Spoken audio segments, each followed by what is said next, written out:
so much a part of me.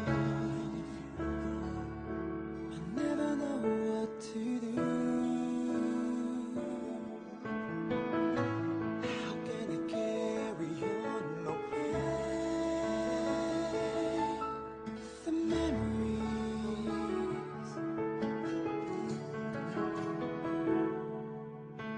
And all that's left is a pain of our history. Where should I live my life today? I could live out on my own. Ano bang nag-udyok sa'yo, Iho, para magpunta ka dito sa stage namin? Just forget the Atrak kasi love. Ay!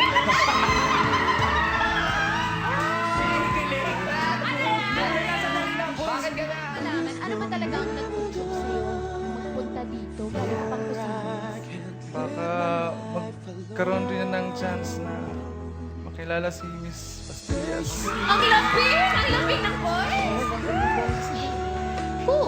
Magde-date kayo ni Miss Pastillas bukas na bukas din. Saan mo siya dadalhin? At Dadalhin kita bukas sa Uzamis. Gagawin kitang prinsesa doon.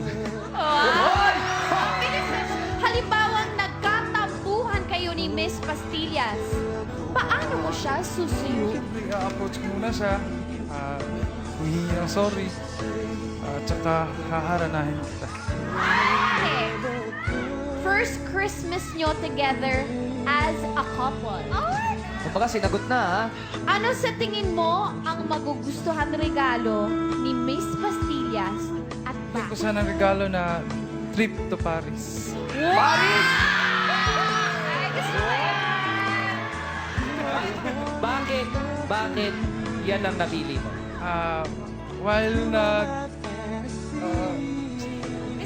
While naglantaw mi sa Eiffel Tower, I will hold her hand and I will just say, I love you.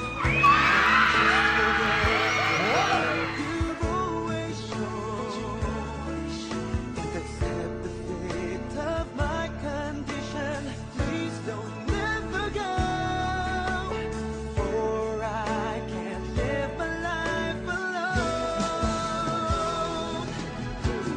Say you never go. Say you never go out my way. Say you never go. For we can still go on and make it through. Just say you never go. Say you never go away. Richard! Nasaan ka na? Nasaan na? Nasaan si Richard? Ilabas niyo po si Richard! Yung bag, hanapin mo sa bag. Nandyan sa sa puso mo. Ayan, oh. Ayan, oh. Ayan. Andito pala, sorry.